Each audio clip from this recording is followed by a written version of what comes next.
What's up, everybody? Welcome to another episode of Sips and Scripts, and today we're going to be going out of John chapter 4, and we will be covering this beauty right here by River Roots, a pick by the Whiskey Pope himself. And so I'm not just going to do a verse, I'm going to talk about the whole John chapter 4 because it's kind of important. So the story is that a Samaritan woman meets Jesus at the well, and she's there at a time that others aren't, and there's a reason for that. It's because she's been known for her infidelity and kind of wears a scarlet letter for it. And it's also important to remember that Samaritans are not actually looked at in high regard at this time. So he's meeting with one, a woman, second, a Samaritan woman, and third, a woman who is known for her infidelity, which has given her a horrible reputation. So I encourage you to read the whole chapter, but in verses 1 through 26, Jesus speaks with her and reveals that he knows all about her dirty little secrets, that she has had 5 husbands, that the person that she's currently with right now is not her husband, and so he offers her living water. And to break down what that means, he's not talking about the well that they're currently at. He's talking about the fact that she continues to live a life seeking something that will fulfill her.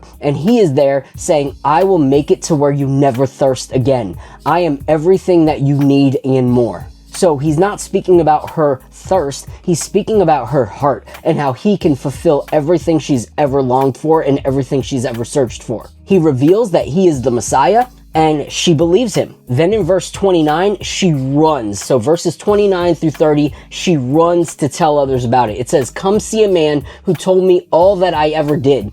Can this be the Christ? And then they went out of the town and were coming to him.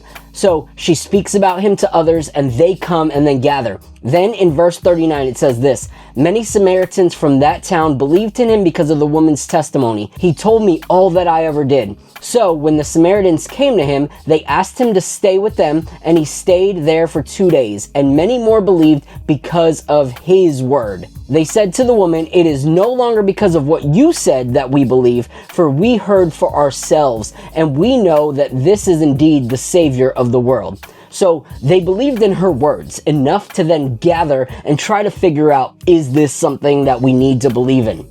And then their belief is solidified through spending time with Jesus and believing his words. So I want to point out 2 things. 1, her testimony was powerful.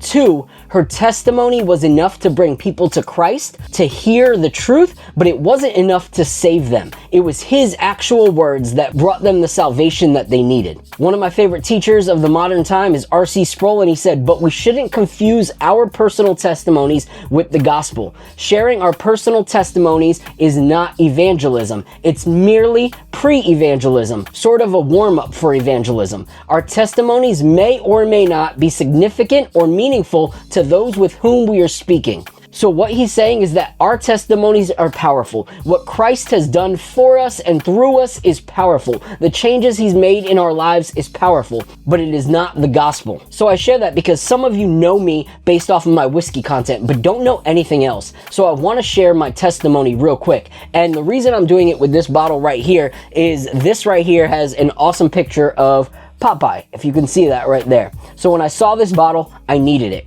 And the reason is because when I was 2 years old, I was diagnosed with what they call rhabdomyosarcoma, a cancer that mostly affects children and is a rare cancer, particularly in skeletal muscle tissues or organs. This was a huge battle for me at the age of 2. And Popeye was actually a cartoon that I watched nonstop throughout my journey because it made me feel stronger. It gave me hope. It gave me something to fight for. So through chemo, radiation, and the prayer of my mother, my family, and friends, the Lord healed me.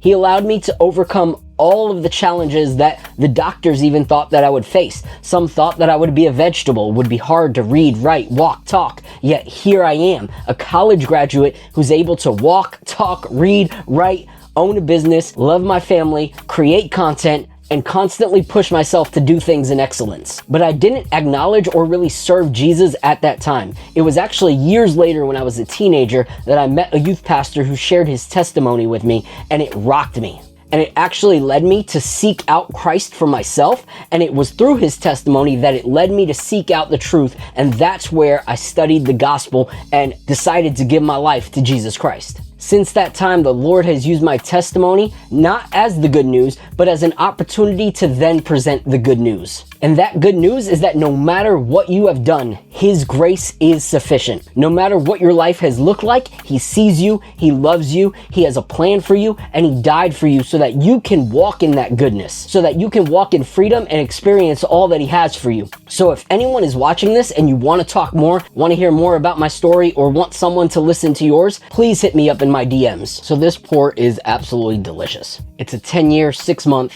130.42 proof, and it is what you want out of a bourbon.